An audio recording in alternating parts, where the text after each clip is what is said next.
Hi, this is Suresh from Coimbatore. கோவையிலேருந்து உங்கள் சுரேஷ் பேசிகிட்டு இருக்கேங்க. இன்றைக்கி நம்ம பார்க்க போகிற இந்த நிகழ்வு நம்ம தமிழரையே உலகத்தையே ஆட்டி பார்க்கக்கூடிய ஒரு விஷயத்தை பற்றி தான் நம்ம பேசிகிட்டு இருக்கோம். ஆமாங்க, நம்ம கீழடி ரகசியம் இதை பற்றி நிறைய சேனல்ஸில் சொல்லிகிட்டு இருக்காங்க, நிறைய பேர் கருத்து தெரிவிச்சிட்டு இருக்காங்க. அதன் வழியில் ஒரு தமிழனாக இருந்துட்டு இதை பற்றி இன்றைக்கி பேசாமல்னு சொன்னால் நான் இந்த மாதிரி நிகழ்வுகள் நடத்துறதுக்கே ஒரு அர்த்தம் இல்லைங்கிற ஒரு இதில் இந்த நிகழ்வை உங்களுக்கு நான் பரிமாணம் செய்கிறேன். இந்த பதிவை உங்களுக்கு காலடியில் சமர்ப்பணம் செய்கிறேங்க. ஏன் என்றால் தமிழை நான் ஒரு மொழியாக பார்க்கல, தமிழ் என்பது எனது உயிராகவும் எனது உணர்வாகவும் பார்க்கறதுனால இந்த பதிவை ஒவ்வொரு வீர தமிழன் காலில் சமர்ப்பணம் செய்கிறேன். தெரிஞ்சுக்கணுங்க, ஒவ்வொரு தமிழனும் தெரிஞ்சுக்க வேண்டிய விஷயம். ஏனென்றால் திருப்பியும் சொல்கிற, தமிழ் என்பது மொழி அல்ல. தமிழே உன் நினைவால் ஊட்டெடுத்து ஓடுகின்றேன், கலப்புக்கு வருகின்றேன், கடலாகி நீனில். தமிழே எண்ணுவதும் உன்னையே, எழுதுவதும் உன்னையே, என் தமிழ் அன்னையே, உனக்கு என் முதல் வணக்கத்தை தெரிவித்துக் கொண்டு உன்னை பற்றிய பெருமையை இந்த பாருக்கு எடுத்துரைப்பதில் நான் பெருமகிழ்ச்சி அடைகின்றேன். இந்த யூடியூப் பண்ணுறதுல, இன்னைக்கு இந்த வீடியோ போடுறதுல நான் தமிழனா ரொம்ப சந்தோஷப்படுறேன். கீழே பற்றி நீங்களும் தெரிஞ்சுக்குங்க. ஆமாங்க, இன்னைக்கு எல்லாராலையும் பார்த்து ஒதுக்கப்பட்ட ஒரு விஷயம். ஏற்கனவே நான் நிறைய விஷயங்கள் தமிழை பற்றி பேசும்போது சொல்லியிருக்கேன். நம்ம நாகரிகம், குமரி கண்டம், தமிழுடைய சாம்ராஜ்யத்தை கடலுக்கு புதைச்ச ஒரு விஷயம். 2 லட்சம் ஓலைச்சுவடிகள் மட்டுமே கிடைத்த ஒரு தமிழ். இந்த 2 லட்சம் ஓலைச்சுவடிக்கு வந்த ஒரு விஷயம்தான், அதில் கிடைத்த ஒரு விஷயம்தான் அகநானூறு, புறநானூறு, தொல்காப்பியம் போன்ற ஒப்பற்ற நூல்கள், திருக்குறள் போன்ற ஒப்பற்ற நூல்கள். இது சங்க இலக்கியத்துக்கு அப்புறம் வந்த நிகழ்வுகள். இந்த சங்க இலக்கியத்துக்கு அப்புறம் வந்த நிகழ்வுகளுக்கே இவ்வளோ பெரிய ஒரு பாரம்பரியம் கிடைக்குன்னு சொன்னால், இவ்வளோ ஒரு அறிவாற்றல் இருக்குன்னு சொன்னால், தெளிவு இருக்குன்னு சொன்னால், 2600 ஆண்டுகளுக்கு முன்பாக இருக்கக்கூடிய விஷயங்களை யோசிச்சு பாருங்க. இன்னைக்கு நம்ம பேசிட்டு இருக்கோம், சிந்து சமவெளி நாகரிகம் தான் இருக்கிற நாகரிகத்தில் பெரிய நாகரிகமாகவும், மொஹஞ்சதாரோ, ஹரப்பா போன்ற விஷயங்கள் தான் பெரிய பெரிய இதுவாகவும் இன்னைக்கு ஆரியன்ஸ் பேசிட்டு இருக்கிறாங்க. ஆனால் டிராவிடன் அப்படி இல்லைங்க. டிராவிடன்ங்கிறதுக்கு இன்னைக்கு இன்னும் சொல்ல போனால், நீங்கள் தமிழர்கள் இந்த இடத்துல ஒவ்வொருத்தரும் நினைக்கிறத விட உலகில் முதல் மனிதர்கள் நீங்கள் நினைச்சுக்கணும்னு சொல்லுங்க. ஏன்னா உலகில் முதல் மனிதனே தமிழன் தாங்க. அதுக்கான சாத்தியக்கூறுகள் எத்தனையோ விஷயங்கள் நமக்கு மறைக்கப்பட்டாலும், நம்மளை அடிமையாக்கப்பட்டாலும், நம்ம இன்னைக்கு நம்மளுடைய பெருமை தெரியாமல் போகிறதுக்கு காரணம் என்ன தெரியுங்களா? தமிழன் ஒவ்வொருத்தருமே அன்புக்கு கட்டுப்பட்டவங்க, துரோகத்துக்கு கட்டுப்பட்டவங்க. நமக்கு துரோகம்னா என்னன்னு கூட தெரியாமல் அதையும் அன்புன்னு எடுத்து நம்ம பழகி வந்த காரணத்தினால தான் நாம் துரோகத்துக்கு அடிமையாக்கி. நம்மளுடைய நேர்மையான விஷயங்களும், நம்மளுடைய பாரம்பரியமும், நம்மளுடைய வரலாறும் நமக்கும் தெரியலை, அல்லது நம்ம பாட்டம் பூட்டம் விட்டுட்டு போன சொத்தை இன்னமும் நம்ம பார்க்கல. இன்னைக்கு நாகரிக மோகத்தில் நம்ம வளர்ந்துக்கிட்டு போறனால நாம் மறந்துட்டோம் அப்படிங்கிறத உண்மை.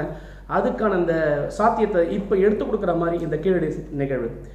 இன்னைக்கு நிறைய அந்த ஆர்காலஜிக்கல் டிபார்ட்மெண்ட்னு சொல்கிறாங்க. இப்போ இந்தியாவில் ஆர்காலஜிக்கல் டிபார்ட்மெண்ட், ஏஎஸ்ஐ அப்படின்னு சொல்லுவாங்க, ஆர்காலஜிக்கல் சர்வே டிபார்ட்மெண்ட் இருக்குதுங்க. இவங்க நிறைய இடத்துல இந்தியாவில் அகழ்வாராய்ச்சிக்கு ஆர்டர் கொடுத்து நிறைய பண்ணிட்டு இருக்காங்க. இது குறிப்பாக தமிழர்களுக்கு என்ன தெரியுமா பாவம் பண்ணியிருக்காங்கன்னு சொல்லணும்னா, தமிழ்நாட்டை பற்றி, தமிழுடைய பெருமைகளை பற்றி நம்ம நிறைய விஷயங்கள் பேசிட்டு இருந்தால் கூட, தமிழ்நாட்டுக்குன்னு இது வரைக்கும் ஒதுக்கப்பட்ட அந்த அமௌண்ட், அந்த எவ்வளோன்னு பார்த்தீங்கன்னா சராசரிங்க ஒரு 55 லட்சத்துலேருந்து 60 லட்சம் ரூபா பண்ணியிருக்கிறாங்க. இதுவே நீங்கள் நார்த் இந்தியா பார்த்தீங்கன்னா, இந்த சிந்து சமவெளி நாகரிகத்தை நிரூபிக்கிறதுக்காகவும், மொஹஞ்சதாரோ ஹரப்பாவோட விஷயங்கள் இருக்கிறதாகவும், சமஸ்கிருதம் தான் மூத்த மொழி அப்படிங்கிறத நிரூபிக்கிறதுக்காகவும் இன்றைக்கி கோடிக்கணக்கில் செலவு பண்ணப்பட்டு, ஆனால் அந்த கோடிக்கணக்கில் செலவு பண்ணப்பட்டது மட்டுமே இன்னும் நிரூபிக்கப்படாத உண்மையாக தான் இருக்குது. ஏன்னா அது ஒரு மொழியாக எடுத்தாலும், இது ஒரு மொழியாக எடுத்தாலும், இன்னைக்கு நடக்கக்கூடிய நிகழ்வு கூட ஒரு கனெக்டிவிட்டியே இல்லாமல் இருக்குங்க. ஆனால் இன்னைக்கு கீழடியில் கிடைச்ச அந்த விஷயம் என்னென்ன கிடைச்சிருக்கு தெரியுங்களா? நம்ம தமிழுடைய எழுத்து வடிவமான தமிழம் அப்படின்னு சொல்லலாம், தமிழி அப்படின்னு சொல்லலாம், இல்லை தமிழர் பிராமியம் சொல்லலாம். எழுத்து வடிவமான ஒரு விஷயங்கள் இன்னைக்கு பானை ஓடுகளில் எழுதப்பட்டிருக்குங்கிறதுக்கான ப்ரூஃப் கிடைச்சிருக்கு. இந்த எழுதப்பட்ட நிகழ்வுகள் எல்லாமே 2600 ஆண்டுகளுக்கு முன்னாடி இருந்திருக்கு அப்படின்னு சொல்கிறாங்க. இன்னும் அது மட்டும் பார்த்தீங்களா, கீழே நிறைய தங்கம் கிடைச்சிருக்கு. அதாவது பழைய கலர் கலரான அந்த பானை ஓடை சோடைகள் இருந்திருக்குது. அந்த காலத்திலேயே பூமிக்கு கீழே ஒரு பெரிய தொழில் கூடமே அமைஞ்சதுக்கான சாத்திய கூறுகள் இருக்குது. இன்றைக்கி நம்ம இப்போ பார்க்குறோம், இன்றைக்கி ஒரு ஷாப்பிங் காம்ப்ளெக்ஸ், மல்டிபிள் காம்ப்ளெக்ஸ் அப்படிலாம் பார்க்குறோம், தொழில் நகரம். இந்த விஷயம் அன்னைக்கே பார்த்தீங்கன்னா அந்த கீழடி அப்படிங்கிறதுல அந்த அகழ்வாராய்ச்சியில் இன்றைக்கி பார்த்தீங்கன்னா கீழே ஒரு பெரிய தொழில் இருந்தாகவும், அங்கே மனிதர்கள் வாழ்ந்ததாகவும், அவங்களுக்கு வீடு வந்திருக்கிறதாகவும், அவங்க தண்ணீர் வசதிகள் போன்ற அந்த தொட்டிகள் அகழிகள் தோண்டப்பட்டதாகவும், ஒரு கெமிக்கல் காம்போசிஷன்ஸை லைனில் டிரான்ஸ்ஃபர் பண்ணுற மாதிரியான அந்த வாயுகளை வழித்தடங்களும் இன்றைக்கி இருக்கிறதா கண்டுபிடிச்சிருக்கிறாங்க. இது மட்டும் இல்லைங்க, இன்னும் சொல்லணும்னு சொன்னால் கிட்டத்தட்ட 5300க்கும் மேற்பட்ட பொருட்கள் கண்டுபிடிக்கப்பட்டிருக்கு. நிறைய மிருகங்களுடைய அதாவது வனவிலங்குகளாக போன்ற மிருகங்கள் இருக்குது. நம்ம வீட்டில் வளர்க்கக்கூடிய அந்த ஆடு அல்லது மாடு இல்லது தமிழுடைய பாரம்பரியத்தை வந்து பறைசாட்டுகின்ற நம்ம அந்த என்ன சொல்லுவோம், மதுரையில் நடக்கக்கூடிய அங்காளூர் இந்த ஜல்லிக்கட்டுங்கக்கூடிய ஜல்லிக்கட்டு பெருமைகளுக்கெல்லாம் இருந்ததாக ஒரு சாத்தியம் எலும்பு சம்மந்தப்பட்ட விஷயங்களே கிடைச்சிருக்கு. இதுக்கான ஆராய்ச்சி வந்து இதுக்கு கிடைக்கப்பட்ட அந்த பொருட்களை ஆராய்ச்சிக்காக இன்னைக்கு யூஎஸ்ல இருக்கக்கூடிய அந்த பீட்டா அனாலிசிஸ்ங்கிற சென்டர் கொண்டு போயிருக்காங்க. இட்டாலியில் இருக்கக்கூடிய இட்டாலிகளில் வந்து கலர் ஐடென்டிஃபிகேஷன் சம்மந்தப்பட்ட விஷயங்களுக்கு ஆராய்ச்சிக்கு அந்த பொருட்களை அமைச்சு வச்சிருக்காங்க.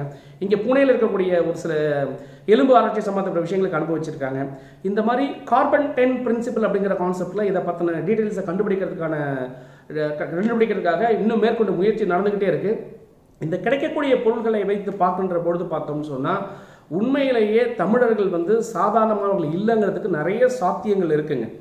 தமிழர்கள் ரொம்ப பழமையானவங்க அப்படிங்கிறதுக்கு ரொம்ப சாத்தியங்கள் இருக்குங்க. இன்னும் சொல்லப்போனால் சிந்து சமவெளி நாகரிகத்துக்கு முன்னாடி வந்த ஒரு மொழி, அதாவது கல் தோன்றி மண் தோன்றா முன் தோன்றிய மூத்த குடின்னு ஒருத்தவங்க சொன்னாங்கன்னு சொன்னால் சும்மா சொல்லலை. இது எல்லாமே உண்மையாகிட்டு இருக்கு.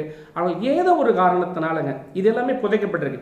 அன்னையிலேருந்து இன்னை வரைக்கும் குமரி கண்ட காலத்திலிருந்தும் சரி, நம்மளுடைய ஓலைச்சுவடிகள் கிடைச்ச காலங்களிலும் சரி, நம்முடைய அடையாளங்கள் அழிக்கப்படுவதற்கு ஏதோ ஒரு கார்ப்பரேட் முறையில் ஒரு திட்டம் தீட்டப்பட்டிருக்குங்கிறது மட்டும்தான் உண்மை.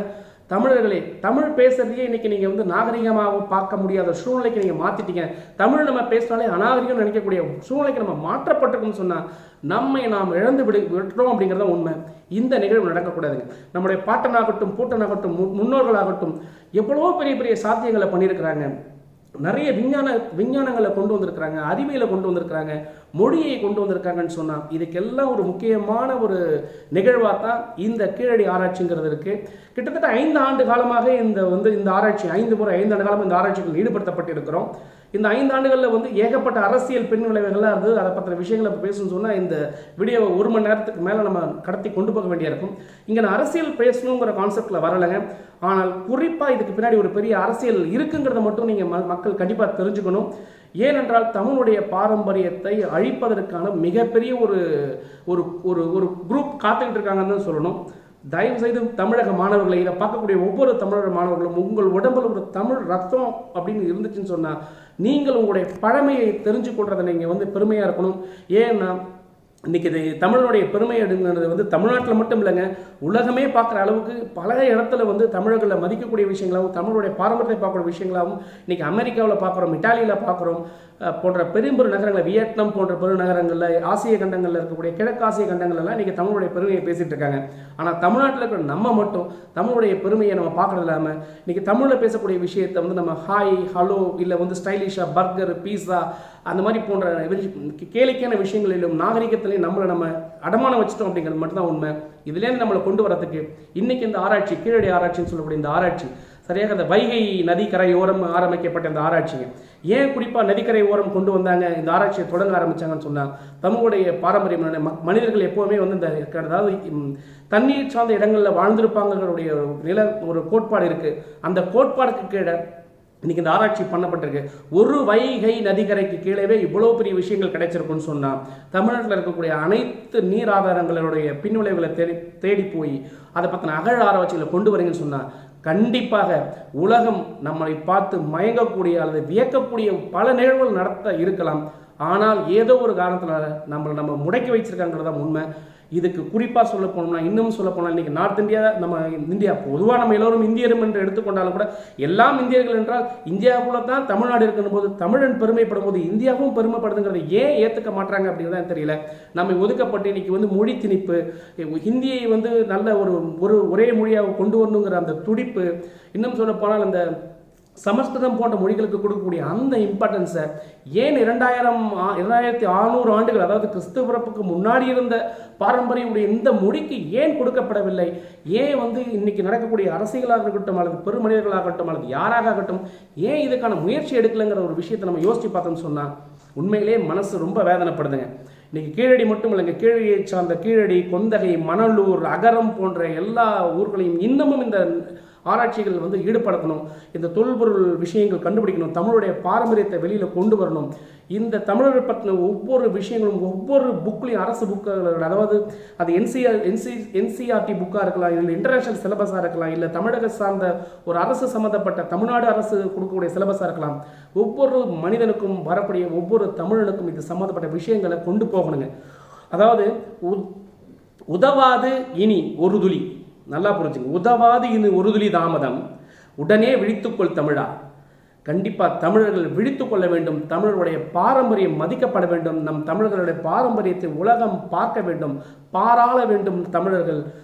அதே சமயத்தில் உலகையிலே ஒருநெறிப்படுத்தி, அறிவியலை ஒருநெறிப்படுத்தி, இந்த விஞ்ஞானத்தை ஒருநிலைப்படுத்தி, இன்னும் சொல்ல போனால் தமிழனால் முடியாத விஷயம் என்கின்ற ஒரு விஷயம் இல்லவே இல்லைங்கிறது தான் நம்முடைய வரலாறுகள் சொல்லிக் கொடுக்கிறது. அது அறிவியலாகட்டும், விஞ்ஞானமாகட்டும், மெய்ஞானமாகட்டும், மருத்துவமாகட்டும், சித்தமாகட்டும், யோகமாகட்டும் போன்ற அனைத்து துறைகளிலுமே ஒருவன் சிறந்து விளங்கினான் என்றால் நம் தமிழன், நான் தமிழன் என்பதே. அப்படிப்பட்ட தமிழர்களுடைய பெருமைகளை நம்ம கொண்டு வரத்துக்கு நம்ம எல்லாரும் ஒன்றுபடணும். நம்ம எல்லோரும் தமிழ் வளர்க்க பாடுபடணும். ஏனென்றால் தமிழன் ஒருபொழுதும் அடுத்தவனை அழித்து வாழ்ந்ததாக சரித்திரமே இல்லை. வாழ வைத்து வாழ்ந்தவனாக இருப்பதால் வாழ வைத்த அந்த தமிழை நாம் வாழ வைப்பதற்காக ஒன்று கூட வேண்டும். இனி இளைய சமுதாயம் ஒன்று கூடி இந்த கீழடி சாம்ராஜ்யத்திற்கு இன்னும் புத்துணர்ச்சி கொடுத்து தமிழுடைய பெருமைகளை உலகத்திற்கு பாராட்டுக்கும் பறைசாற்ற வேண்டும் என்று கேட்டுக்கொண்டு இத்துணை நேரம் என்னுடைய இந்த வீடியோவை நீங்கள் பொறுமையாக கேட்ட எல்லாருக்கும் என்னுடைய மனமார்ந்த தமிழ் நன்றியை தெரிவித்துக் கொண்டு அடுத்து இன்னொரு வீடியோவில் இன்னும் நல்ல பல தகவலோட இதே கேள்வியை பற்றி மறுபடியும் பேசுகிறேன். அதுவரையும் தொடர்ந்து காத்திருங்கள், தொடர்ந்து பேசுவோம், இணைந்திருங்கள். உங்களுடன் சுரேஷ்.